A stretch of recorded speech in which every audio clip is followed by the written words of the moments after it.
Muy bien, pues en medio de esta tormenta eléctrica que nos azota, vamos a seguir con la mesa redonda, que espero sea no menos eléctrica, que seguro que sí. Entonces, mi idea aquí es básicamente lanzar una serie de preguntas a nuestros invitados, y entre ellos está, bueno, Guillermo ya lo conocéis, que ha hablado antes, luego está Raúl Pérez, de la Sociedad Tolkien Española, en representación del SMIAL El Dragón Verde en concreto, que es el organismo de la Sociedad Tolkien aquí en el norte. María Jesús Lanzuela, que representa también, de alguna manera, la Sociedad Tolkien Española, pero de su delegación SMIAL en Zaragoza, que se llama Casa Dum, ¿no? Y Eduardo Segura, que ya lo conocéis de sobra también. Mi primera pregunta es simplemente, ¿cuál es vuestra relación actual con Tolkien? Vamos a mantenernos breves, ¿no?, en ese sentido, que después pasaremos a hablar de las experiencias lectoras. Pero la relación, digamos que actual, ahora mismo con Tolkien. Vamos rotando aquí, vamos por turnos. Una experiencia con Tolkien diferente de leer Tolkien. Bueno, visitar la tumba la visité una sola vez. Así que no es mi relación actual con Tolkien. La relación personal con Tolkien es que lo continuo a tener como compañero de viaje y retomo la lectura del Señor de los Anillos en particular y lo he probado a hacer en distintas lenguas para entrenarme con las lenguas y para ver cómo la historia cambia cuando está traducida en distintas lenguas. Y ahora el experimento que estoy haciendo lo leo en alta voz, en inglés. Y es otra cosa, porque es escuchar las voces de los personajes. Así que Tolkien para mí es una persona que me acompaña continuamente.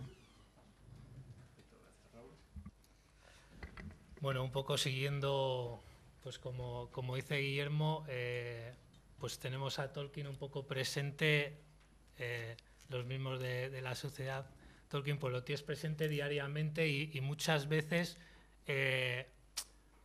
tienes la sensación, no la sensación de que te basas en valores que te ha transmitido su obra para formarte como persona, ¿no?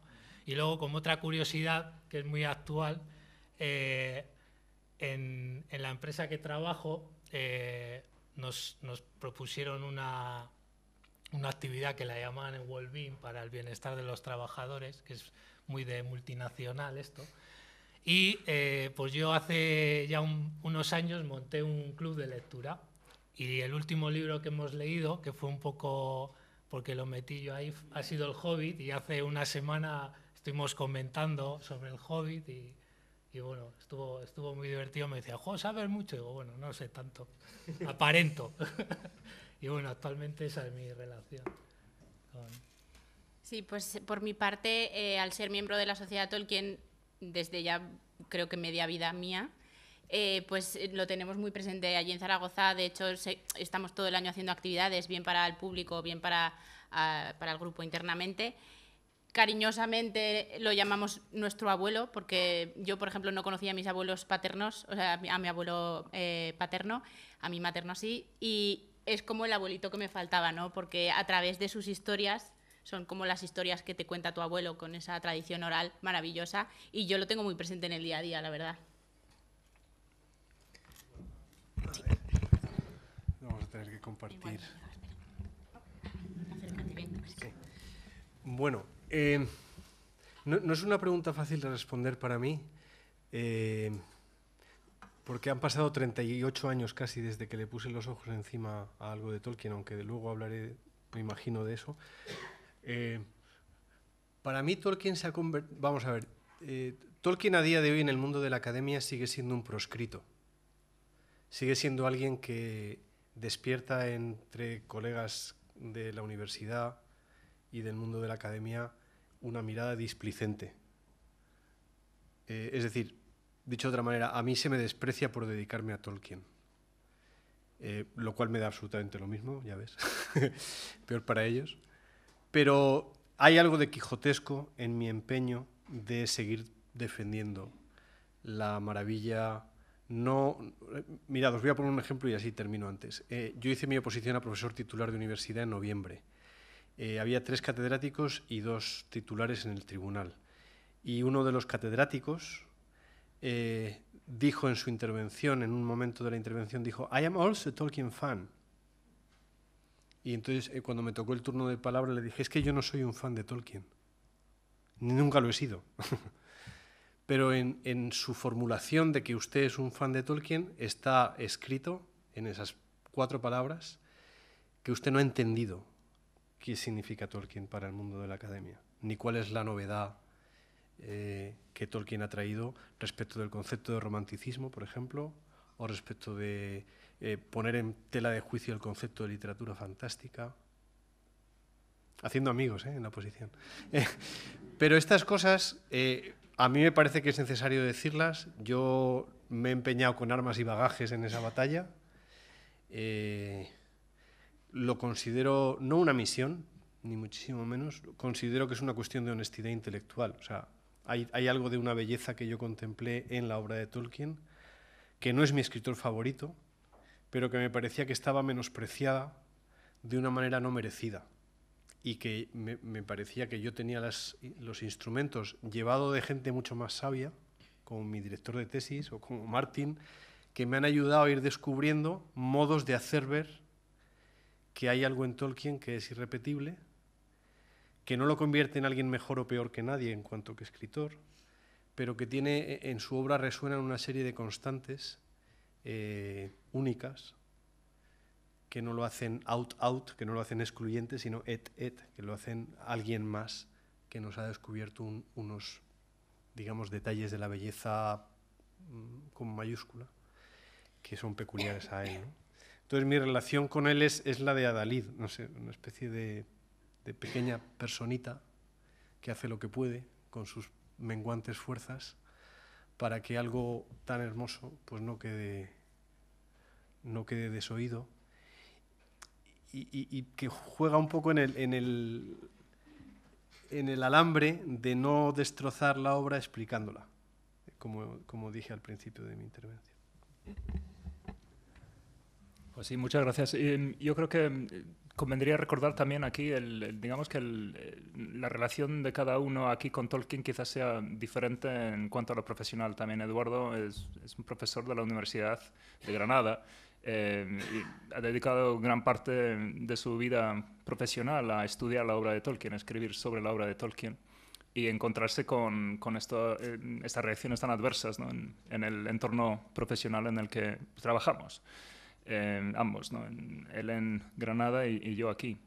Entonces, también hay 2 miembros de la Sociedad Tolkien Española, ¿no? Entonces, las actividades habéis tocado un poco por encima, un poco lo que se hace para promover la figura y la obra de Tolkien desde la Sociedad Tolkien Española, ¿no? Y Guillermo, yo no sé si utilizas a Tolkien, por ejemplo, también en tus clases, entiendo que sí. No sé si el resto podéis decir algo al respecto, que cómo os acercáis a la obra de Tolkien a través de vuestras actividades en el seno de la Sociedad Tolkien, en este caso, y a través de la docencia, en este caso. Empezamos por ahí, sí. A ver. Bueno, nosotros hablo como delegación zaragozana, porque es a la que pertenezco. Nosotros, por ejemplo, hace 18 años ya iniciamos un ciclo de actividades variadas en la Universidad de Zaragoza, desde charlas, mesas redondas, talleres de escritura, tardes de lectura, un poquito todo variado, en torno a la figura y a la obra de Tolkien. Hemos tocado, pues imaginaos, en 18 años y mínimo por lo menos 2-3 días de actividades cada año, hemos tocado inmensidad de temas, pero nos seguimos dando cuenta que queda muchísimo Tolkien por estudiar, incluso cosas que hace muchos años habíamos tocado temas, volvemos a encontrar detalles ahora que podríamos seguir desgranando, que ya sí que a ti no te gusta mucho el tema de analizar la obra, pero ya no es solo analizarla como tal, sino algo que a nosotros nos ha marcado y nos ha gustado tanto, lo que queremos es que otras personas que no lo conocen lo puedan disfrutar de la misma manera. No destripando, hablando así en plata, destripando la obra, sino diciendo, pues me ha gustado esto porque mira lo que podéis encontrar aquí, ¿vale? Un poquito, pues abrirla al mundo, abrirla a todo tipo de edades y a todo tipo de público. Y ese es nuestro objetivo y yo creo que más o menos lo estamos logrando. Sí, bueno, y un poco también desde el ámbito de lo que sería toda la sociedad Tolkien en global, que es una sociedad sin ánimo de lucro, que lo que se dedica es a la difusión, estudio y disfrute sobre todo de la obra de Tolkien, pues hay sitio para todo el mundo. Hay infinidad de comisiones de literatura en la que pues la gente fantasea y escribe relatos o poesía ambientada en la Tierra Media. Hay una comisión que tiene mucho éxito, que es la de música y bailes, en la que se hace música, se crean canciones, también corrupciones que le llamamos nosotros, que es ponerle a música pues actual o a música ya creada pues letras ambientadas en la Tierra Media, ¿no? Y lo pasamos muy bien, hasta las grabamos y todo en nuestro nivel amateur, pero lo pasamos realmente bien. Hay comisión de artesanía, también gente que se dedica a hacer o armas o escudos o pinturas. Hay hueco para todo, y yo pues recomiendo a todos que os animéis a poneros un poco en contacto, y seguramente que un huequito para disfrutar podréis encontrar. Sí, yo creo que igual brevemente, simplemente hablar un poco sobre la última creación del ESMIAL aquí, de la delegación de aquí del norte, de la Sociedad Tolkien, que es un musical. Sí. Música de ABBA. Sí. Que de hecho en la próxima Estelcon, que se celebra el mes que viene en Salamanca, presentaremos la segunda parte de un musical que presentamos en la anterior, el año pasado, que se titula Pobrecito yo, y es la historia de Sméagol, de Gollum, de Sméagol, con música de ABBA. En la primera parte pues se contaba un poco, de hecho podéis encontrarla en la página de Facebook de la Sociedad Tolkien y en la del ESMIAL. Empezaba contando un poco desde que está tranquilamente Gollum en la cueva y aparece el bueno de Bilbo allí y encuentra el anillo fortuitamente. Y bueno, va contando toda la historia que se cuenta desde ese momento, pero desde los ojos de Sméagol, claro. Y Sméagol pues cuenta su historia, además de con diferentes escenas, pues cantando y lamentándose de su pérdida. Y la verdad que las canciones son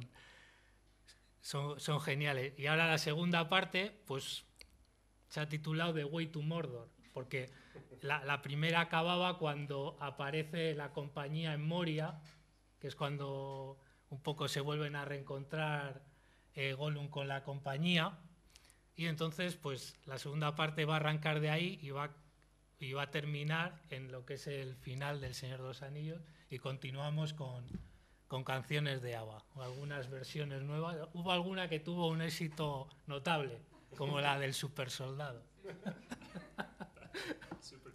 Super Trooper. Ah, pues muy bien. Sí, gracias. Y Guillermo, si nos puedes hablar un poco sobre cómo utilizas a Tolkien o cómo Tolkien te utiliza a ti. El desdén del que hablaba Eduardo, imagínense en las facultades de teología, que uno se ocupe de Tolkien, te miran como diciendo, este minusválido, pobrecito, no le alcanza el seso para otra cosa, ¿no? Además, los ambientes académicos italianos, incluso los de la Sociedad Tolkieniana Italiana, que se ha fraccionado en varias, el ambiente cultural italiano es como en el tiempo de las comunas, todos en lucha contra todos. Entonces la Sociedad Tolkieniana, que no me acuerdo el nombre, la de Toscana, está peleada con la de Piamonte, está peleada con la de Roma, y cada una obviamente tiene la interpretación exacta, justa y adecuada, y habla mal de los otros.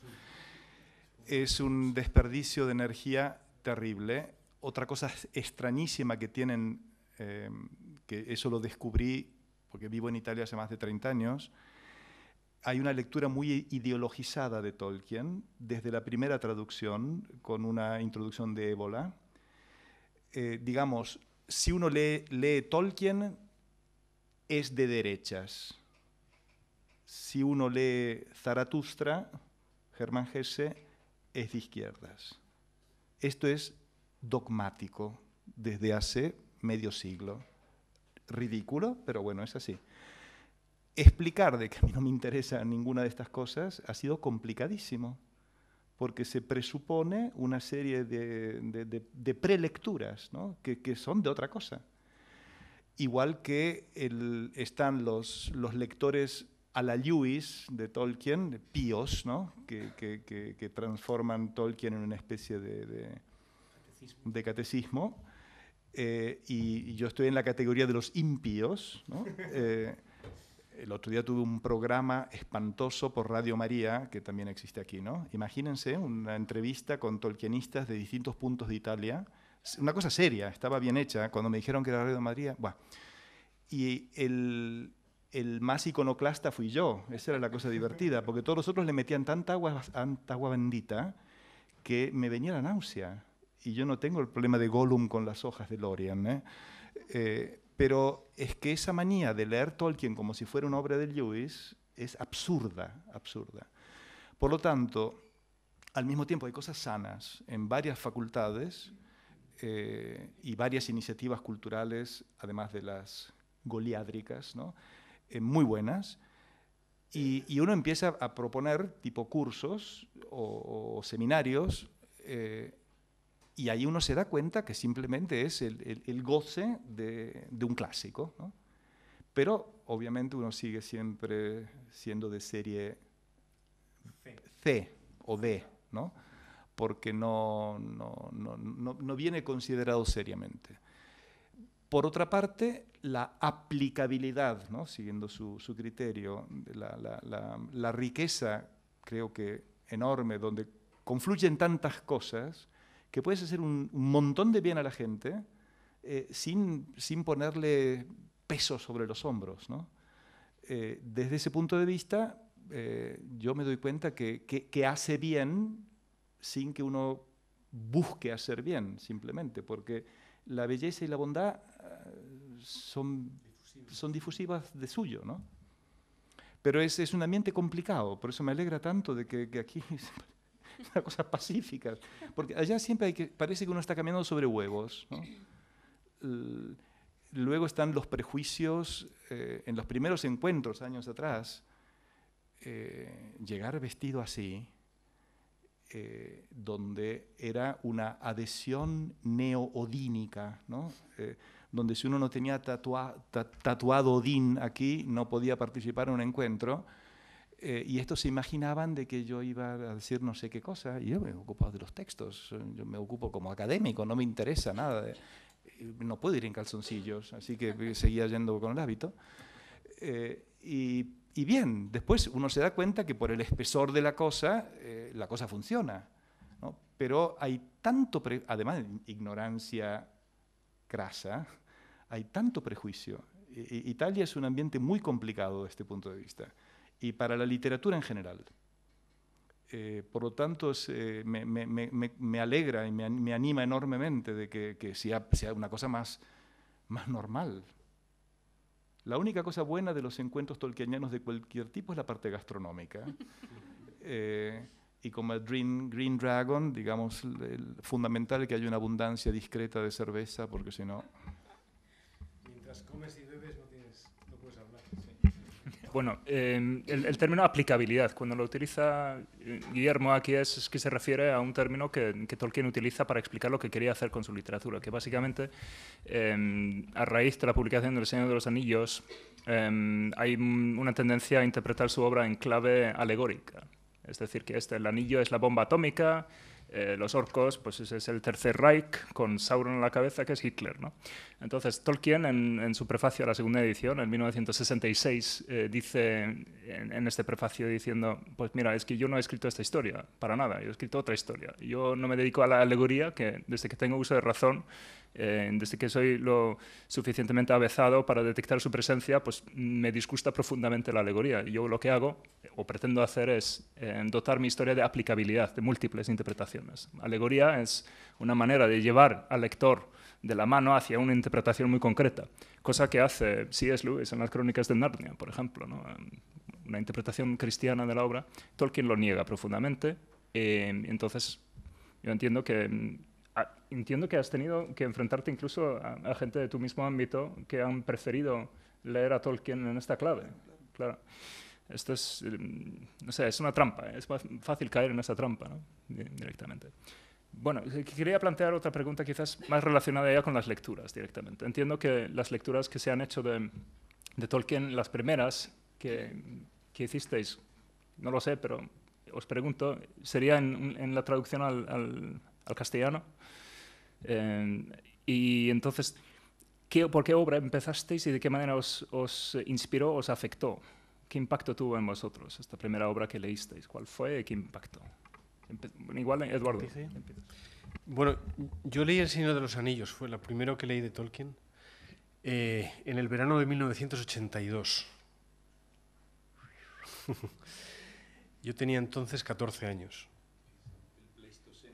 Exacto, exacto. Y recuerdo que un año antes o dos había visto el ejemplar de Los Señores de los Anillos aún en inglés, porque la primera edición en español está fechada en 1978. La primera edición que publicó Minotauro, sabéis que es la editorial que tiene los derechos exclusivos y excluyentes hasta que pasen 70 años desde la muerte de Tolkien, solo ellos pueden publicar a Tolkien en español. Entonces, un amigo yo me iba de campamento a Palma de Mallorca a jugar a baloncesto fundamentalmente, que era lo que yo hacía en aquellos años, y un amigo yo le dije, dame algo, yo qué sé, para leer, ¿no? Y yo entonces era un lector, me gustaba leer, pero no era un lector ávido. Había leído todas las aventuras de los Cinco, los Hollister, y cosas así, no sé, El Viejo y el Mar, yo qué sé, de vez en cuando caía un libro en mis manos y me apetecía, lo leía, hasta, pero no era un... Entonces cuando me dio la Comunidad del Anillo, yo vi aquel libro, que tiene creo 535 páginas, algo así, en la edición que yo tuve, y yo miré a mi amigo diciendo, has perdido el juicio, y pensé que tendría libro para... Y bueno, obviamente al cabo de menos de una semana lo había terminado, y lo peor es que luego de ahí me marchaba con mi familia, entonces no pude seguir leyendo hasta septiembre, ¿no? Pero, con esto sí que quiero... Lo siguiente, cuando yo terminé El Señor de los Anillos, lo siguiente que busqué no fue algo más de Tolkien. Lo que a mí me dejó fascinado fue qué mente había sido capaz de concebir aquello. Y entonces empecé a buscar cosas sobre el autor. Entonces mi camino fue del libro... Quiero decir, El Hobbit lo leí años después, y El Silmarillion. Lo primero que busqué fue cosas de su vida. Entonces lo siguiente que leí fue la biografía de Carpenter, en inglés. Y ya me metí en... No en aquel momento, obviamente, yo era un chaval de bachillerato, no me puse a pensar que esa iba a ser mi vida, ¿no? Pero sí que noté desde el principio, quizá porque mi padre era artista, mi padre era pintor y escultor, entonces el ambiente que había en mi casa era un ambiente de mucha familiaridad con el milagro de la belleza, ¿no? Entonces quizá tocar lo que yo vivía en mi casa, tocarlo en una obra literaria, no en una obra figurativa o en un bulto redondo, fue como tener otra campana de que esa belleza con la que yo estaba familiarizado y que formaba parte de mi vida, de mi manera de mirar, podía darse en otro sitio. Entonces yo quise indagar en este... Y bueno, luego la vida te lleva por derroteros curiosos y años después me decidí a hacer la tesis sobre Tolkien, ¿no? Pero me parece interesante esto, ¿no? Descubrir a partir de la obra del autor al autor, no más que seguir buscando sus libros, ¿no? Bueno, mi descubrimiento de Tolkien fue, me gusta decir que fue como una serendipia, porque no sé si recordáis antes que se llevaba esto de los catálogos, un catálogo que se llamaba Discoplay, sí, que era de música, camisetas, libros. Pues me llegó a mis manos ese catálogo con 17 años, el año antes de ir a la universidad, un verano. Yo siempre desde pequeñita me había gustado muchísimo leer, intentaba además que siempre el libro fuese gordo, porque a mí me gustaba que la historia me durase tiempo, ¿vale? Entonces ese verano, buscando algún libro gordo que poder comprarme, justo como estaban promocionando la película que vendría meses después, pues habían hecho ahí un anuncio muy grande y leí, escritor Tolkien, y dije, esto no sé quién es. Elfos, enanos, no sé qué, dije, esto es lo mío.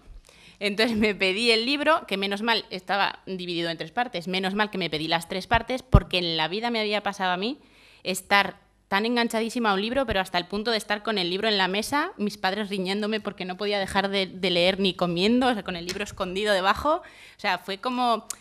Yo siempre lo digo, fue como llegar a mi casa realmente, porque estaba leyendo lo que yo siempre había querido leer en un libro y me enganché totalmente. Y lo bueno fue que luego ese septiembre empecé la universidad y al año siguiente fue el primer año que se realizaban los encuentros con Tolkien en Zaragoza. Entonces imaginaos que yo llego una tarde a la facultad y veo que está todo empapelado con ¿te gusta Tolkien? ¿Quieres conocer a más gente como tú? Ven tal día. Además es que me acuerdo de lo que decía el cartel, ¿vale? Y dije, ¿que alguien más conoce a este autor? Tengo que ir. Y ya fui allí, conocí a mis compañeros y me he quedado desde entonces, desde 2002, que llevo ya en la Sociedad Tolkien. Y bueno, pues eso fue como llegar a casa cuando conocí a Tolkien.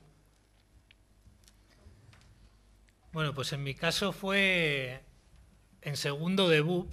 En la asignatura de literatura había que... Seguramente no es la mejor forma de acercarse a Tolkien. Había que hacer un trabajo sobre... En este caso era sobre varios libros. Y a mí un compañero me propuso que leyera El Señor de los Anillos. Y claro, yo cuando vi aquel tocho, porque yo nunca he sido lector, de hecho, suelo decir que a mí Tolkien me convirtió en lector, que tampoco es algo grandioso, aunque para mí lo es, ¿no?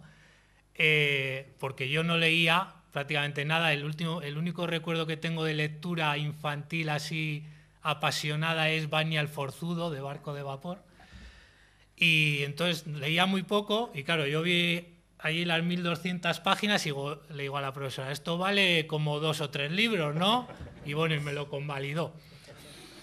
Pero, y he de reconocer que aunque fue una experiencia maravillosa y muy gratificante, fue exigente porque pues para alguien que no lee, el enfrentarse a tantas páginas, y siempre he pensado... Porque claro, yo me acerqué al Señor de los Anillos sin, como muchos de nosotros, sin internet ni las películas. Entonces yo no sabía nada de la Tierra Media ni de los personajes. Recuerdo vagamente, y no sé si era ya habiendo empezado a leer el libro o antes, en una excursión ver una camiseta de Gandalf y Frodo, creo recordar, pero claro, no tenía ninguna imagen hecha de nada. Y yo recuerdo de la lectura pues disfrutar y ir imaginándote los personajes, los paisajes. Hay imágenes que tengo de esa primera lectura que para mí son como fotografías en mi mente y cierro los ojos y las veo tal y como las vi en esa primera lectura. Que creo que eso se pierde porque ahora... pues claro, está internet, hay muchas imágenes, mucha información, con la película sobre todo mucho más, y de hecho, y mucha gente que se acerque a la obra, pues le quedará la imagen, no vamos a decir canónica, aunque es casi canon de las películas, que de hecho afecta hasta a la ilustración. Ahora hay ilustradores ya que lo que hacen es copiar la imagen de la película, que eso no me ha gustado nunca. No sé, prefiero que le den otro aire. Hay algunos que todavía siguen fieles a su estilo. Pero bueno, esa fue mi experiencia. Ya digo que me costó, porque son muchas páginas, pero luego, bueno, aquí estoy, entonces algo me dejó, algo ahí en el corazón dejó huella. Siendo mucho más joven que Eduardo, literariamente hablando, me topé con Tolkien 10 años más tarde, de una manera un poco rara, en el confesionario. No que me lo dieron como penitencia, sino que estaba confesando y entra un joven con una camiseta con Gandalf, pero estamos en los primeros años 90, así que era... y bueno, se termina de confesar, era de Milán, pero como era pelirrojo y tenía una cruz céltica y Gandalf, le pregunté si era irlandés, estaba contentísimo. Y bueno, termina la confesión y me dice, hay un grupo de amigos aquí, querría conocerlos. Y bueno,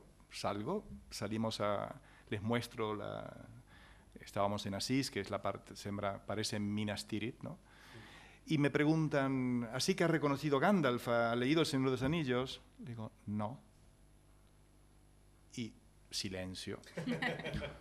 Una semana más tarde me llega un paquete desde Milán, en italiano, Il Signore degli Anelli. Y yo digo, qué desgracia, tengo que leerme todo esto. Porque claro, el impacto... y dije, pero no puede ser, estos van a volver y me van a preguntar qué me ha parecido el libro, y uno hace un papelón, y me pasó lo que te pasó a ti. Empecé a leerlo y lo terminé en 5 días, creo. Y la primera reacción fue, lo quiero leer en castellano. Así que me lo conseguí con la edición de Minotauro. Y luego dije, bueno, ahora me tengo que arriesgar a leerlo en original. Y me estaba preparando para los votos perpetuos como fraile, así que cuando me pidieron qué regalo quería, le digo, The Lord of the Rings. Así que mi regalo de profesión como fraile ha sido El Señor de los Anillos en original.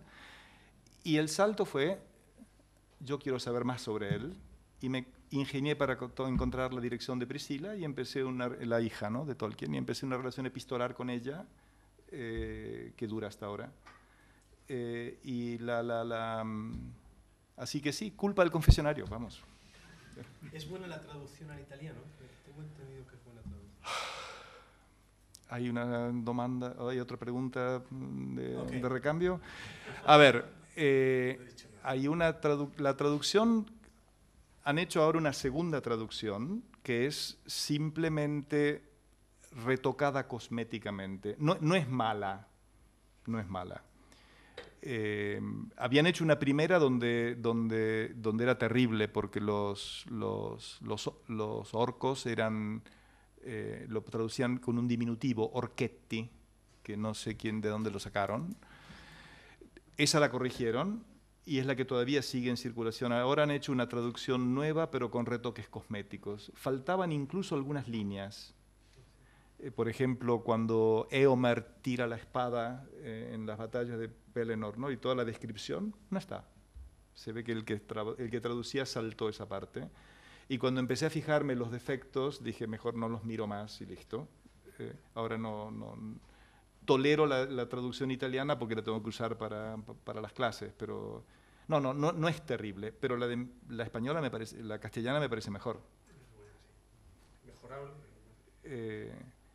Es que cuando uno lo lee, padecí la traducción francesa, que ahora han hecho una nueva, que como francesa es mejor, pero escuchar Frodon es casi pornográfico.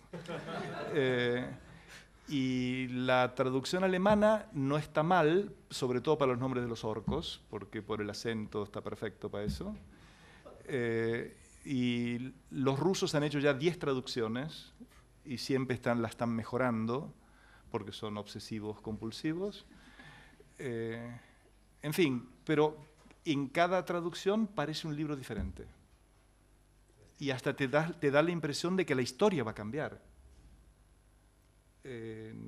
Por lo tanto, sí, ya no sé qué me hace recordar a la historia de Borges en una página que habla sobre las traducciones homéricas, ¿no?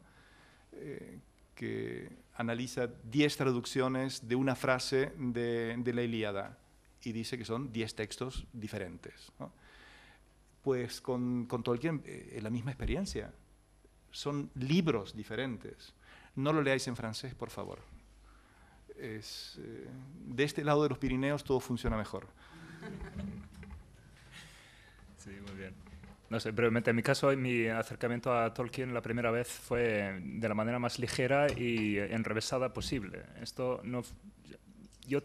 Mis mejores amigos eran ingleses y su padre les había regalado un cómic basado en la adaptación cinematográfica de Ralph Bakshi, ahí por los años 70, basándose en las imágenes, y claro, Bakshi nunca terminó de la película, o sea, del Señor de los Anillos, llegó a medias. Entonces me llegó la primera parte, yo creo que eran también 3 tomos de cómic, que leí encantado y embelesado. Y claro, como nos faltaba el resto, y teníamos 9 años, 9 o 10 años, y no teníamos más referencias, más allá de esto, seguíamos inventándonos las historias que podían seguir después, ¿no? O sea, llegábamos a Helm's Deep, al abismo de Helm. Y a partir de ahí, ¿qué pasa? ¿No? Entonces nos lo inventábamos nosotros. Incluso escenificábamos, ¿no? Con lucha de espadas y demás, ¿no? Y claro, difícilmente podía imaginarme que más en un futuro pues estaría aquí como estoy ahora, por ejemplo, dedicándome a Tolkien, ¿no? A nivel profesional. Era imposible, ¿no? Pensarlo siquiera en aquel momento. Pero fue mi primer acercamiento. A partir de ahí yo también leí El Hobbit junto con la biografía de Carpenter. Eso fue lo siguiente que hice. Y después ya El Señor de los Anillos, ya de verdad. Eso fue mi paso. Quería preguntaros también acerca de las adaptaciones que se han hecho, múltiples, de todo tipo de adaptaciones artísticas, a partir de la letra, ¿no? A partir de la palabra. Adaptaciones cinematográficas, artísticas, musicales. Hemos visto que algunos de nosotros nos dedicamos a este vicio secreto también, ¿no? ¿Qué os parece? En general, ¿tiene sentido adaptar la obra de Tolkien a otros medios? No sé, lanzo la pregunta.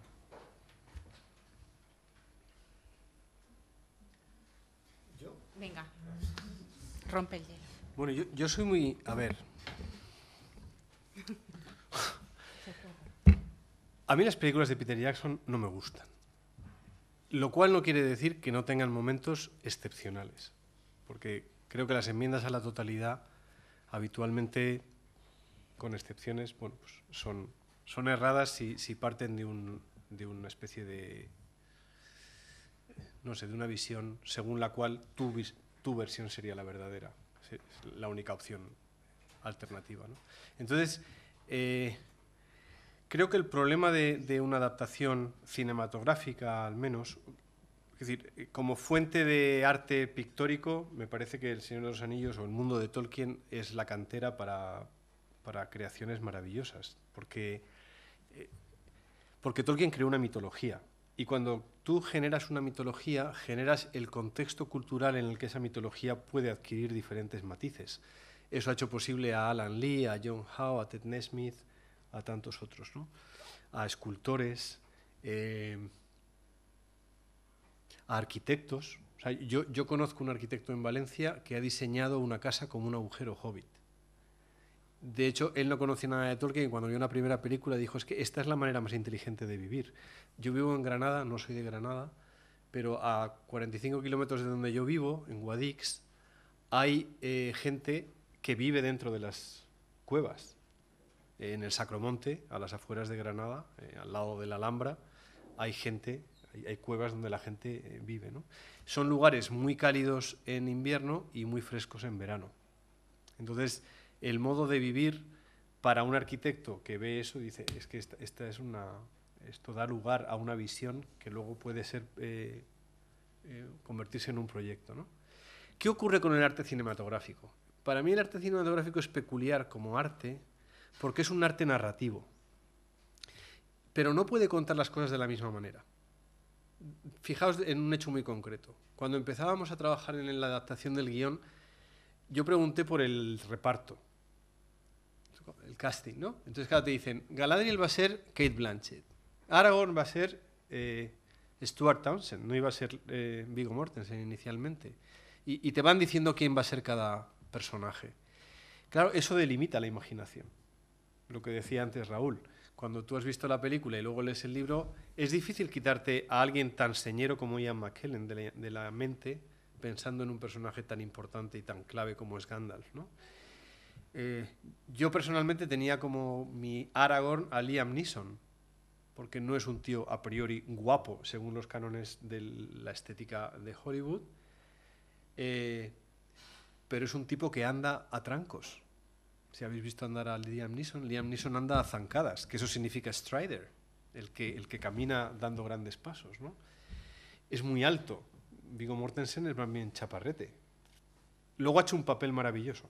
La impersonación del actor, pues eso ya depende de su talento y de cómo se involucre, ¿no? Pero bueno, cada uno tendríamos nuestro propio casting. Yo no habría elegido a Kate Blanchett, por más que me guste cómo hace de Galadriel, pero me habría encantado Daryl Hannah, por ejemplo. Me habría parecido... Y lo mismo Sean Connery, pues habría encajado en algún papel de una manera mejor, pero no pudo aceptar los papeles porque tenía otros compromisos y así funciona, ¿no? Pero si pasamos de ahí al ámbito de la narración, obviamente tú no puedes condensar 1200 páginas en una película, aunque la película durase 40 horas. Porque el lenguaje cinematográfico, la narrativa audiovisual es distinta de suyo, ¿no? En una historia, además, que no es meramente de acción, sino sobre todo contemplativa, antes en la conferencia hablábamos del tiempo de los elfos. ¿Cómo haces transcurrir el tiempo en Lothlórien cuando los propios personajes experimentan que el tiempo que han estado en Lórien ha transcurrido de una manera distinta a cómo transcurre en el resto de la Tierra Media, ¿no? Pues claro, tienes que utilizar sobre todo la elipsis y una serie de recursos narrativos que por economía de medios La primera vez que los tres cazadores ven las llanuras de Rohan, pues es eso, ¿no? Es la cámara se pone detrás de ellos y ahí entra la música y ahí tienes Rohan. Cuando en el libro son páginas y páginas. ¿Por qué? Porque vas al ritmo de cómo corren ellos detrás de los Uruk-hai, ¿no? Bien, pues este tipo de obstáculos en un trasvase a otro lenguaje como es el cinematográfico son difícilmente esquivables. Y yo creo que el problema de todo es también que el cine de Hollywood es demasiado esclavo de los presupuestos y de los intereses de las productoras, ¿no? Tened en cuenta que New Line, cuando aceptó producir El Señor de los Anillos, estaba a punto de desaparecer. Ellos apostaron por El Señor de los Anillos como una especie de ser o no ser. Si sale bien, nos hacemos de oro, si sale mal, cerramos el invento y se acabó. Peter Jackson fue a 17 productoras antes de ir a New Line y todas le dijeron que no. A mí me recuerda a Mike Oldfield a los 15 años con Tubular Bells, yendo de casa en casa, todo el mundo diciéndole, chaval, vete a tu cole a estudiar y no hagas novillos. Y resulta que cambió la música, ¿no? con Tubular Bells. O a Walt Disney recibiendo la negativa de un montón de bancos para hacer Disneyland porque todo el mundo pensaba que estaba pirado. Quiero decir que a veces las cosas cambian porque alguien es tenaz, y eso yo soy el primero que se lo reconozco a Peter Jackson, ¿no? Pero una vez aceptado el proyecto de 3 películas, porque Miramax le ofrecía hacer una muy larga pero solo una, y él dijo que no, aun a riesgo de perder el proyecto, creo que el punto de vista fue siempre, si veis la ficha técnica de The Fellowship of the Ring, pone género, aventura, acción, aventura. En Las dos torres y El retorno del rey pone drama. Pero es muy elocuente que la primera película lleve ya de suyo una etiqueta que lo cataloga como una película que no es lo que es. O sea, El Señor de los Anillos no es un libro de aventuras, a no ser que entendamos aventura en el sentido más radical del término, ¿no? Del que sale en el sentido homérico a la aventura, como Don Quijote en La Mancha, a ver lo que le viene, ¿no? Para mí es una epopeya. De hecho, creo que es una epopeya elegíaca. Bueno, eso, ¿te acuerdas, Martín, como lo hablamos muchas veces, ¿no? ¿En qué género literario es El Señor de los Anillos? Pues no lo sé. Yo creo que es una reflexión sobre la muerte y sobre la belleza del lenguaje y otras muchas cosas más. Pero poner eso en imágenes requiere una sabiduría que yo pienso que Akira Kurosawa, quizá, o John Ford, o de los que están vivos, quizá Peter Weir, que curiosamente por entonces había hecho Master and Commander, y fue barrida en los Oscar por El retorno del rey, cuando pienso que es muchísimo mejor película Master and Commander, cinematográficamente mucho mejor que las películas de Jackson, pero claro, había que ajustar cuentas con la trilogía y le dieron 12 o 13 Oscar a Peter Jackson, ¿no?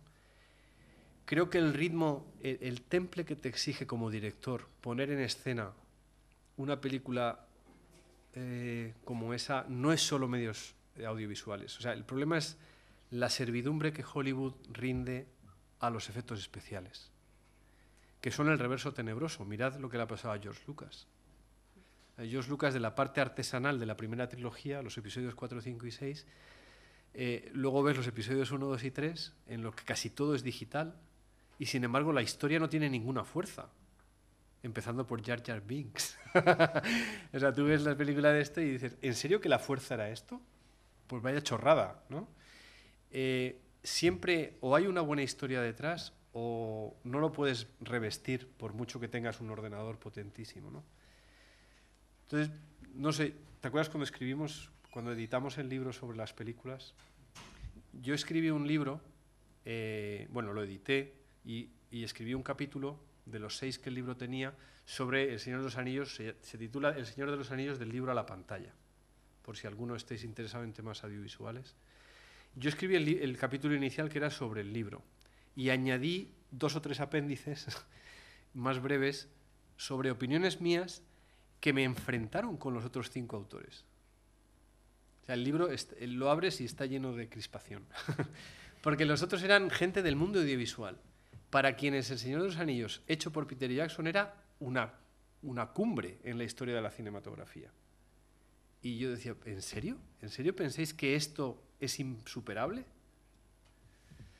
Y me desanimó mucho, sobre todo, ver que luego con El Hobbit pues se daba tristemente la razón al modo en que un director ha sido capaz de malbaratar un material narrativo de primer orden, incluso hasta desde el punto de vista narrativo mucho más coherente, porque empieza aquí, la peripecia te lleva otra vez aquí, y al estilo de Hegel no has hecho el cierre del anillo, sino que has abierto el anillo en espiral, porque Bilbo cuando regresa no es el mismo, ¿no?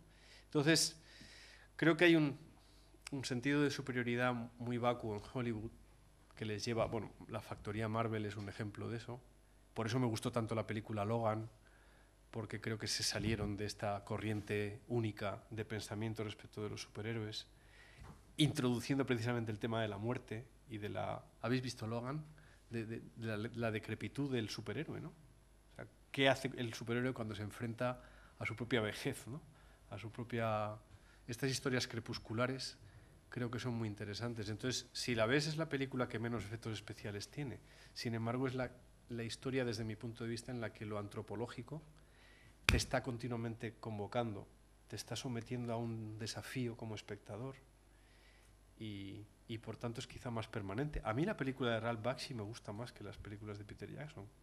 Luego crece en confusión a medida que avanza, ¿no? Pero el arranque y el planteamiento es muy, no sé, sobre todo esa sensación de trasladarte a otro mundo, espacialmente, ¿no? Y temporalmente. Pero ya digo, eso es una opinión muy personal. A mí me cuesta mucho ver las películas a día de hoy. No soy capaz de entrar en ellas. Pero eso quizás es también por haber estado tanto tiempo metido en eso, ¿no? Es una carencia mía, probablemente. No, claro, pero estas perspectivas que ofreces, tú también lo ves desde el punto de vista de un experto que analiza el ritmo narrativo en la obra literaria y ves cómo no es posible trasladar esto, digamos, a la pantalla, ¿no? Entonces... Perdón, no quiero monopolizar, pero me dolían cosas a veces cuando trabajábamos en la peli y decía, no hay sitio para esta escena. Por ejemplo, para esta que comentábamos antes, ¿no? El diálogo entre Legolas y Gimli, encontrar y perder, tal. Sin embargo, esa escena luego fue añadida en la versión extendida y no con este guión. Y luego había una escena chorra de Gimli diciendo el paridas o de Legolas lanzando flechas tirándose por unas escaleras que fueron capricho del actor, ¿eh? Con la aquiescencia, lógicamente, de Peter Jackson, y luego me intentas colar que no hay momento para otros momentos mucho más nucleares, ¿no? Para otras personas, en cambio, las películas han sido la puerta de entrada al universo de Tolkien, han sido muy importantes per se, ¿no? No sé qué opináis vosotros, ¿eh? Yo, en cuanto al tema del arte que envuelve a Tolkien, o que está basado en Tolkien, en mi opinión, todo arte es bienvenido porque todo lo que enriquezca la historia del arte, digamos, es bienvenido. Ilustraciones, cine. Ahora bien, eso no es Tolkien. Quiero decir, cuando alguien me dice, a mí me gusta mucho Tolkien, y yo le pregunto, ¿cuál es tu libro favorito? No, es que solo he visto las películas. Yo le digo, vale, eso no es Tolkien. Es la versión de Peter Jackson de la historia de Tolkien, que es muy distinto. Cuando también hay gente que se queja porque es que las películas me han destrozado mi infancia porque ya Tolkien no la voy a volver a ver. A ver, vuelve al libro. La película es una cosa, el libro es la verdad de Tolkien, digamos, ¿no? Yo sí que estoy de acuerdo contigo con que las películas, aunque se las encumbró muchísimo, no son ni muchísimo menos la mejor película de la historia del cine. Sí que es verdad que, en mi opinión, la trilogía de películas del Señor de los Anillos a mí me gusta como película, o sea, olvidándonos que es una versión del Señor de los Anillos, como películas a mí me gustan. hay muchísimas cosas que sobran, hay muchas cosas que faltan y que, lo que dices tú, han metido cosas que no venían a cuento. Como, pues, a mí, siempre que pongo el ejemplo, me acuerdo de Legolas matando el Mumakil en plan surfero. O sea, es que no, bueno, en fin, no nos vamos a meter ahí. Pero, sin embargo, con la llegada del Hobbit, que a la gente le ha fascinado, yo aborrezco esas películas. O sea, igual que El Señor de los Anillos yo la puedo ver las veces que haga falta. De hecho, la vi varias veces en el cine, las 3 películas. Con El Hobbit no me ha apetecido ni ver las versiones extendidas, porque creo que es una mala copia de sí mismo. O sea, ya como película en sí, es todo CGI mal hecho además, porque se nota un montón. Es persecuciones estilo Benny Hill. No sé, no sé, me parece una película horrible. Y o sea, el resto de cosas, ilustraciones basadas en las obras, de verdad, todo bienvenido, pero a esto hablaré un poquito mañana. La imagen más fiel que podemos tener cada uno, o sea, es lo que nos hemos imaginado cada uno. Es lo que decías tú un poquito también. Cuando tú te lees una obra y lo que estás leyendo te genera una imagen en tu cabeza, esa es tu verdad y eso es lo que tú tienes que defender a muerte. Las versiones de los demás que llevan al cine, pues afortunados ellos que han podido llevar a Ian McKellen haciendo de Gandalf a la pantalla. A mí me gusta mucho como Gandalf, ¿vale? Pero cada uno en nuestra cabeza tenemos nuestro propio Gandalf y que no os quiten eso, por favor. Tolkien tenía una imagen de sus escritos, tú tienes una imagen, eso es, yo creo que lo más importante, que cada uno tenemos ese universo en nuestra versión. No hemos hablado tampoco de la música, pero es muy interesante. O sea, pensar que Howard Shore era, o que un músico de orquestación clásica. Hombre, a mí me habría gustado personalmente que John Williams le pusiera la música. A mí me encantaría que John Williams le pusiera la música hasta el cumpleaños de mis hijos. O sea, es que, porque me parece que es un genio, literalmente, y es una persona con una capacidad para la música cinematográfica, me refiero para hacer coincidir. Supongo que habéis seguido su trayectoria, pero tú escuchas La lista de Schindler o escuchas Minority Report o Inteligencia Artificial o La guerra de las galaxias o Superman y la versatilidad con que este hombre es capaz de moverse en diferentes registros dramáticos, o Lincoln. Pero es que John Williams creo que es una especie, es como un ángel, ¿no? Es una especie que agota en sí mismo la... Pero estoy pensando en músicos que leyeron a Tolkien en los años 60 y que hicieron música sobre la Tierra Media. O sea, Led Zeppelin, Genesis, en la época de Peter Gabriel sobre todo, ¿no? O sea, la época verdadera de Genesis. Yes, Rush, Barclay James Harvest, o sea, grupos que se llaman ahora de rock sinfónico o de rock progresivo. Muchos de ellos han dedicado su atención a personajes, o sea, Rush tiene una canción que se llama Rivendell, Barclay James Harvest tiene una canción que se llama Galadriel, Led Zeppelin tiene una canción dedicada a Gollum. Y quiero decir que de la misma manera que Christopher Lee era un experto en Tolkien él mismo y tenía un conocimiento enciclopédico de la obra de Tolkien y era capaz de leerlo también en varios idiomas, ¿no? Ha habido músicos, el propio Mike Oldfield, ¿no?, que creo que han llegado de una manera muy nuclear a, bueno, Marillion, ¿no?, en el propio nombre. Ellos inicialmente se llamaban Silmarillion y tuvieron que cambiar el nombre por problemas de derechos de autor, ¿no? Pero bueno, en la época de Fish, sobre todo, pues hay canciones de una inspiración. Y luego Blind Guardian o grupos que han surgido, sobre todo por, digamos, que el lado oscuro, ¿no?, del mundo de Tolkien. Creo que hay algo. Yo les habría encomendado a ellos la banda sonora. Los habría encerrado ahí en un castillo del siglo XIII con comida y habría dicho, vale, componed vosotros la música. En el sentido de que quizá la música de la Tierra Media no requiriese esencialmente de la orquestación clásica. Quizá el modo de entender la música incorporando la electrónica, sobre todo yo creo el sintetizador, habría dado algunas atmósferas. Es muy tópico acudir a Enya para hacer la canción de la primera tal, a Björk para hacer la canción de la... No sé, me suena a algo ya como decir, eres más previsible que el telediario, macho. Mientras que músicos creo que más esenciales habrían quizás sido capaces, por su concepción sinfónica de la música, como herederos de la música romántica. O sea, tú imagínate lo que Beethoven habría hecho con un sintetizador. Pues o si a Mozart le das un mini-move, o no sé, Bach con una guitarra eléctrica, habría sido la caña, literalmente. Entonces, los herederos de esto, que fueron músicos de formación clásica, tú coges a toda esta gente, eran gente que había estudiado en el conservatorio, de tradición romántica, con los medios de la música a partir de los años 60 y muchos, habrían quizá dado un ambiente muy peculiar a la Tierra Media, de una...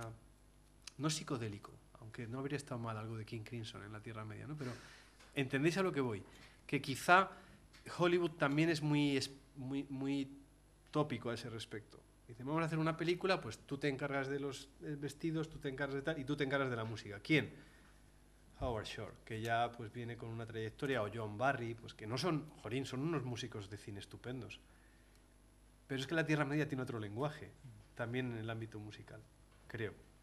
Vale. Bueno, pero reconocerás que la banda sonora es un hito de Howard Shore, o sea, no ha hecho nada igual en toda su carrera, creo, ni lo hará. Para él, pero esto es como todo, el que mete, tú eres jugador de la NBA y metes 15 puntos, joder, pues era un fenómeno, pero si Michael Jordan mete 15 puntos, no ha sido un buen partido. A ver, yo creo que es que tu perspectiva, estoy de acuerdo con ella y la conozco, viene mucho también de tu pozo ya, porque claro, soy muy viejo, sobre todo. cuando llegan las pelis, tú tienes ya mucho pozo Tolkien dentro de ti, mucho, y musical y de percepción.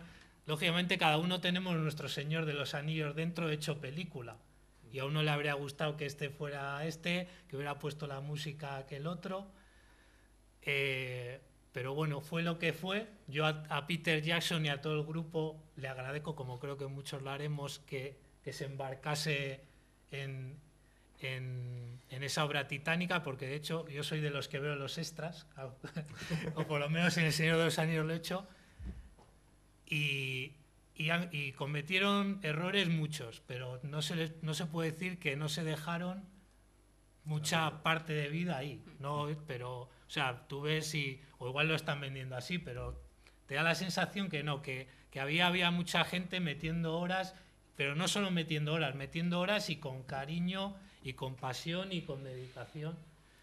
En El Señor de los Anillos. En El Señor de los Anillos, sí. Luego en El Hobbit es la forma en la que el mismo equipo puede hacer otra cosa sin tener la pasión que tenía, o sería que algunos quedaban con ganas y el resto estaban a otra cosa. Dice, vamos a sacar esto por aquí y a ver cuántos euros le sacamos, o dólares.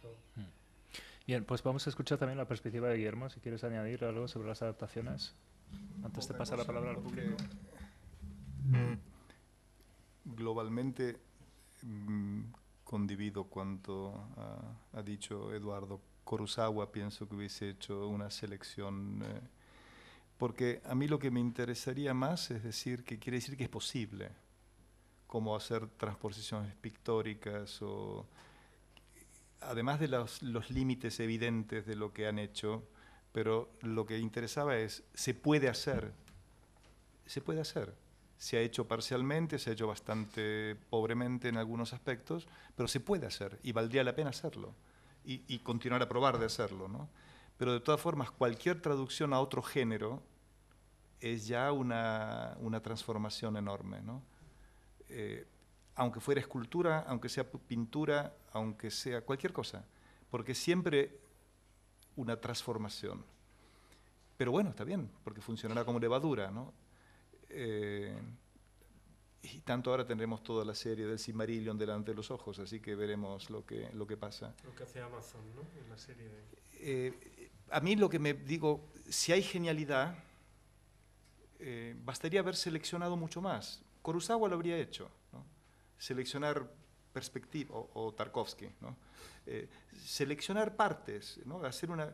Bueno, no lo han hecho así, han hecho otra. Yo tengo una capacidad de remoción, ¿no? Veo la película y remuevo lo que no me gusta, y bastante que es.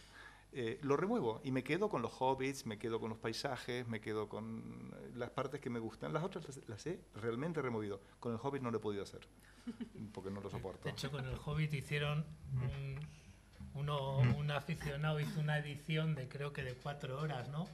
Sí. De toda la trilogía condensada en 4 horas, quitando lo que no tocaba.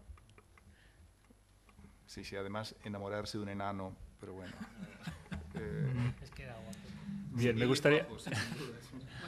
Sí, me gustaría también dar paso al público si hay comentarios, preguntas, observaciones de cualquier tipo que hacer. Sí, os comento brevemente. Yo creo que, a ver, es la quinta edición de estas conferencias internacionales y realmente la persona que elaboró este proyecto, que la lleva adelante, es Martín, y él os está poniendo, ¿no?, en un aprieto con preguntas. Entonces, mi pregunta es, ¿os gustaría que le pongamos a Martín en un aprieto o no? ¿Sí? Bueno, pues os comentaré algo así en exclusiva y así de esta manera le medimos presión a Martín. Quizá no todos lo sabéis, pero Martín, aparte de ser un brillante académico y profesor, es sobre todo un gran escritor, y lo mejor que he leído en los últimos años se llama Middle Earth 5.0. Martín, tu turno. Sí que me sobre todo From the Past to the Future, ¿eh? Entonces... Sí. No sé, yo no creo que os interese mucho que hable de mis propios proyectos, francamente, más que a Raúl, que es un amigo incondicional, ¿no? Entonces siempre me apoya en todo. No, es básicamente a qué se refiere, es una novela que tuve la osadía de elaborar hace poco y transcurre en la quinta edad de la Tierra Media, pero en una adaptación de un mundo virtual, un juego que se desarrolla en un mundo virtual. Y es un manuscrito que ni siquiera he empezado a mover por las editoriales, con lo cual yo no sé si tiene... No creo que vaya a tener mucha trascendencia, Raúl, francamente. Bueno, simplemente os lo digo porque yo creo que más tarde o pronto o cuando fuere verá la luz, y entonces ya que al final supongo que a cada uno, ¿no?, pues le cuesta hablar de lo suyo, pero es curioso poder leer la obra de alguien docto en Tolkien, con habilidades pues, literarias y capaz de darle una continuidad real al mundo de Tolkien ahora en el siglo XXI, de una manera que probablemente cualquier lector ávido de Tolkien, yo creo que lo vais a devorar. Bueno, absolutamente. Que alguien le quite el micrófono. Ya, a devorar. Ya vale. Entonces confío que para, yo que sé, al año que viene o en 2 años, como mucho, pues Martín pueda presentar aquí algo diferente, y sobre todo lo digo para que le empujemos, ¿no?, que le vayáis preguntando de vez en cuando cómo va eso, ¿no?, para que no decaiga el ánimo y siga escribiendo. Gracias. Ahora turno de preguntas. Pues debo decir que en la última entrevista que he leído de él, leí sobre esta novela y me llamó mucho la atención, ¿eh? Sin presiones, Martín. Más preguntas. Yo creo que hay cosas quizás, y sobre todo mucho más interesantes que estas. Seguramente tendréis preguntas que hacer a los demás de aquí en el panel. Correcto. Una pregunta por ahí. Este pequeño paréntesis jovial, te deseamos suerte en el futuro. Ya ves, lo que te espera desde parte de los puestos, que surda de no estar en Italia, ahí te quemarían. Seguramente. Ahora, en general, o sea, uno en particular me quiere responder directamente, ya que era sobre lecturas diferentes sobre Tolkien y demás, y que Guillermo comentaba de que hay ese afán purista que tiene que ser así, o por ejemplo la película ha traicionado a lo que era, o las diferentes corrientes, ya que toda adaptación es una adaptación, como habéis comentado, y habéis comentado de las traducciones yo recuerdo de la frase italiana de traductore y traditore, ya que siempre está como ese peligro, o aquí han cambiado la intencionalidad, o este es lo que tiene que ser, o lo que sea, ¿ahí no veis también como un error de querer mantener algo tal cual? O con las adaptaciones también puede ser, ya lo habéis comentado vosotros mismos, una forma de llegar a ciertas personas, porque igual a una persona, si no hubiese visto la película, ni conocería al Señor de los Anillos. Entonces, yo ahí le veo cierta dualidad y quería saber cuál es vuestra opinión al respecto.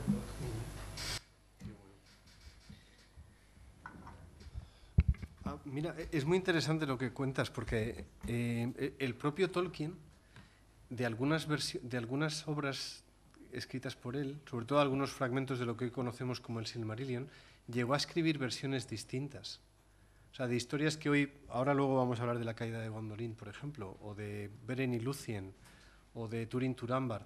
Hay algunas de esas historias de las que hay 8 versiones distintas, unas en verso, otras en prosa, con alteraciones incluso argumentales, semejando el modo en que crecen las historias de un ciclo. Tú lees el ciclo artúrico y hay historias que van cambiando, cambian los personajes, cambian las situaciones dependiendo del lugar de las que procedan cada una de esas. Quiero decir que Tolkien incluso llegó a simular el modo en que crecen las leyendas en el mundo que llamamos real, ¿no? Y por lo tanto, las versiones, si él mismo hizo ya versiones de su propia obra, incluso algunos textos suyos están traducidos por él al élfico y escritos en las caracteres élficos, ¿no? Yo sé que doy la impresión con mis juicios de ser muy, muy tajante. Supongo que, bueno, pues cada uno somos como somos, ¿no? Y como decía Raúl, efectivamente nos acercamos a las cosas desde nuestra... Creo que en los dos ámbitos se da, como lectores o como espectadores del arte, el ámbito de lo canónico, según el cual a todos nos gustaría remitirnos a una obra en el estado en el que está. Y hablo de, yo qué sé, de Leonardo da Vinci a Vermeer o a Picasso. Por ejemplo, de la serie de Arlequines de Picasso, pues ¿cuál es el canónico? Pues todos. De los autorretratos de Van Gogh, ¿cuál es el canónico? Pues todos. ¿Se entiende? Que luego alguien llegue y haga una película sobre Van Gogh, como la última protagonizada por Willem Dafoe, que me parece un peliculón, una película extraordinaria, que le ha valido la candidatura al Oscar a Mejor Actor, pero se la han dado a Freddie Mercury. No sé por qué, porque me parece que su trabajo no es tan, ni de lejos, comparable, ¿no? Pero vuelvo a decir que es un juicio particular, ¿no? En el caso de las obras de Tolkien, ya digo, hay una peculiaridad en el lenguaje cinematográfico, que no se da, creo, en otros lenguajes artísticos. El lenguaje cinematográfico es sobre una obra narrativa, implica otro modo narrativo de contar la historia. O sea, tú puedes congelar en un dibujo a un personaje, una escena, una secuencia, escoges el punto de vista y ya está. En el arte narrativo hay movimiento y hay palabra. Y en el momento en que hay movimiento y hay palabra, ya las consignas son distintas, ¿no?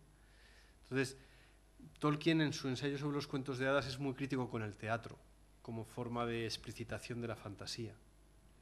Creo que mutatis mutandis se puede aplicar la crítica que le hace al teatro a la cinematografía.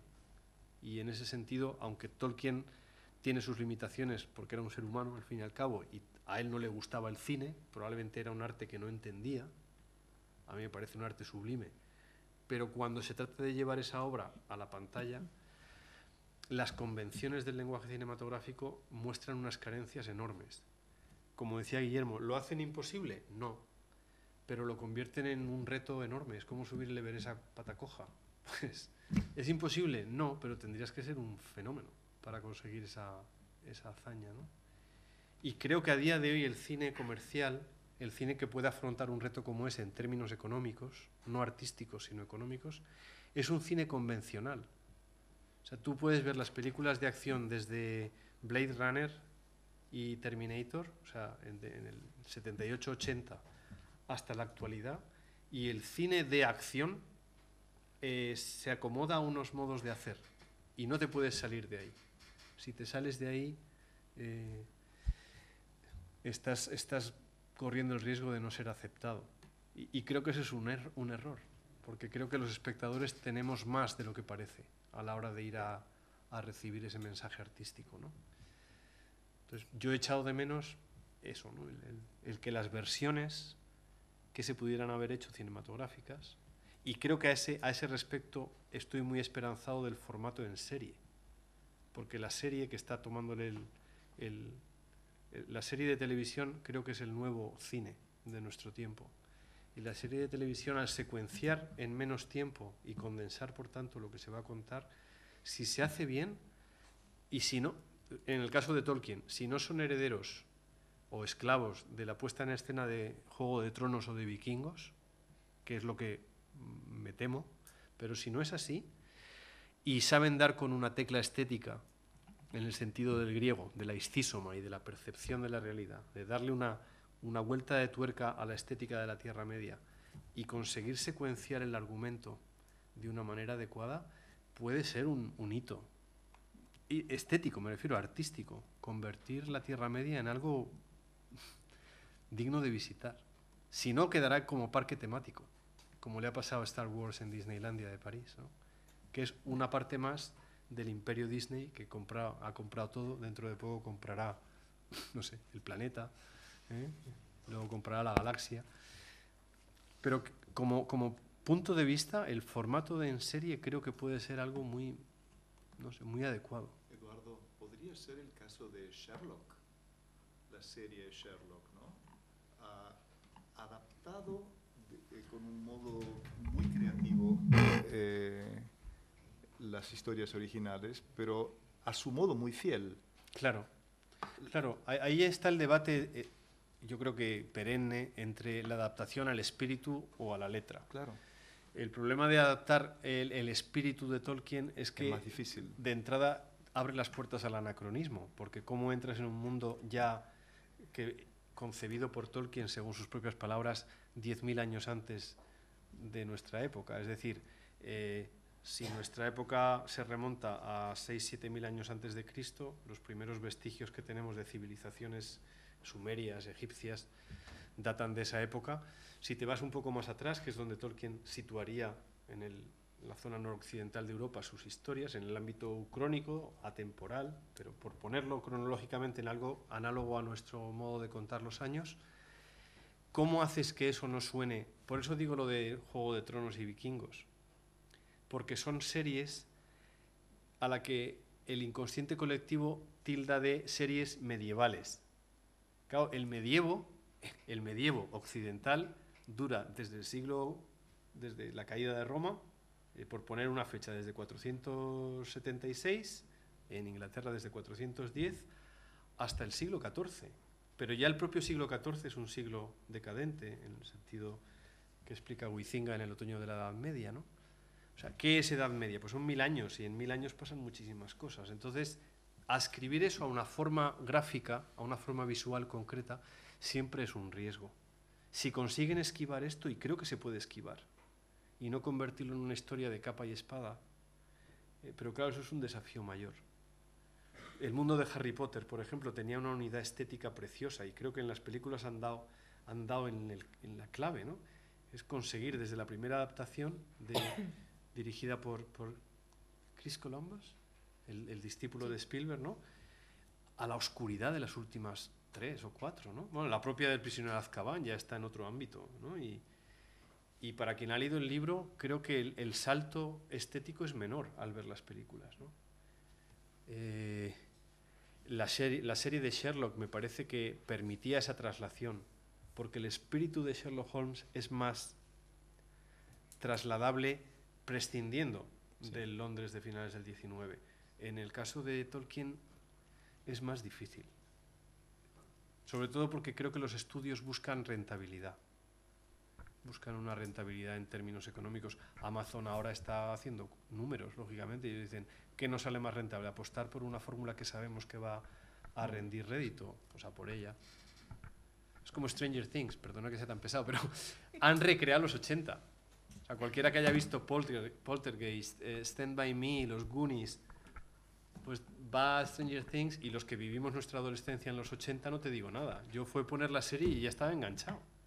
Porque es que yo vivía esas cosas, el póster de Tiburón, la música de la época. Los tíos han sido muy, muy fieles a recrear el espíritu de la época. Y el ucrónico, o sea, el pueblecito de Indiana puede ser cualquier lugar de Estados Unidos, entre Kentucky y las Dakotas. O sea, que en ese sentido... Pero claro, tienes que tener esa habilidad y esa sensibilidad. Lo que pasa es que los 80 en Estados Unidos son los 80 en Estados Unidos. Es un ámbito muy delimitable. En el caso de Tolkien se desvanecen las fronteras, ¿no?, creo yo. Y de ahí el desafío mayor. pero no por eso menos atractivo, quizá incluso más, ¿no? Más apasionante. Es que habrá que ver quién puede más, si el dólar o el arte.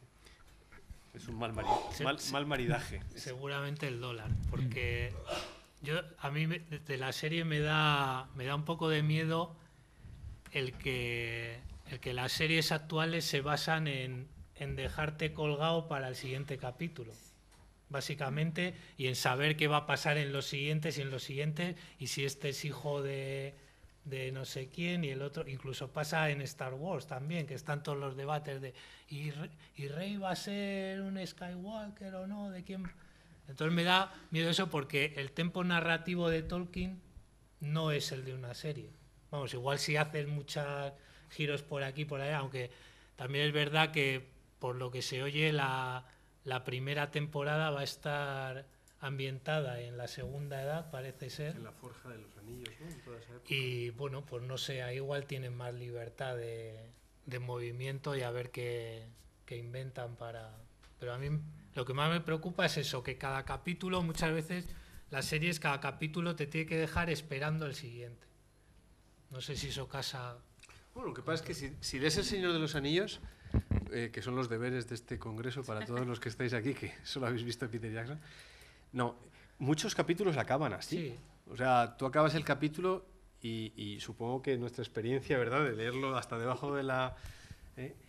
o por la noche con una linterna, tenía que ver con esa sensación de expectativa, de algún modo insaciable, ¿no? O sea, que tú quieres saber qué va a pasar después, porque creo que como lectores, al principio, nuestra primera experiencia de lectura, mientras es formativa, es una experiencia que es muy argumental.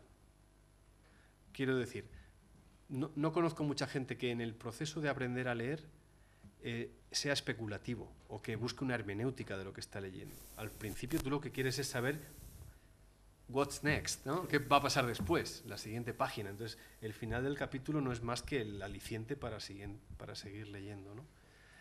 Y creo que en ese sentido las series juegan con nosotros, con todos, ¿no?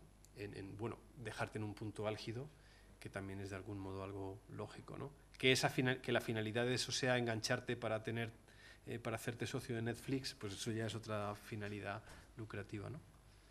Pero artísticamente no tiene por qué ser necesariamente algo que vaya en detrimento del arte. El problema que son obras maestras de cualquier obra maestra que fuese, replicadas o transformadas por gente mediocre. Arquitectura románica o gótica, bueno, pero no es el neogótico del 900. Tal vez no hay muchos Kurosawas. No quedan muchos por aquí, como los dragones. Que obras maestras puedan ser ahora, en un periodo de vacas flacas, ¿no? Americanizadas, es tal vez el fate al que uno tiene que... ¿no? Porque si hubiera grandes creativos, el Des Hommes et de Dieu, el film sobre los mártires de Tibirín, sí, ¿no? De Dioses y Hombres. No me acuerdo cómo se llama el director. Yo tampoco. Ha captado maravillosamente lo que sucedió entonces. Además que es ateo, ¿eh? Pero ha sido genial en la manera de lograr interpretarlo. Por lo tanto, hace falta gente genial para traducir cosas geniales. Cosas geniales, sin duda. En cambio, si es el mercado que traduce, obviamente que... Bueno, hablando ya de... Muy breve. Sí. Bueno. Vamos ya fuera de tiempo. No quedan Kurosawas, como dices, pero yo creo que tenemos que darle el beneficio de la duda también un poquito a las versiones, porque aunque luego sean horribles, como pasó con El Hobbit, pero han generado debate en torno a Tolkien y ha habido mucha gente que ha conocido a Tolkien a raíz de esas pésimas versiones y luego ha visto que todo eso podía mejorar. de hecho, el mismo Tolkien dejó dicho en una de sus cartas, si no recuerdo mal, que él había muchos huecos que los dejaba abiertos para otras interpretaciones, para que otras manos, bien sea con ilustraciones, bien sea con historias, con obras de teatro, con lo que fuera, rellenasen esos huecos y creasen nuevas historias o le hicieran crecer. Entonces yo creo que cualquier cosa que venga relacionada con Tolkien va a estar genial. Si es un fiasco, pues la criticaremos y nos desahogaremos criticándola, y si es una maravilla, pues la disfrutaremos, pero que haya cosas de Tolkien. Sí. Bueno, pues si os parece, trasladamos este debate y continuamos en el CAR, que es ahí donde vamos a hacer el resto de la velada, ¿no? Así que un aplauso para estos estupendos conferenciantes.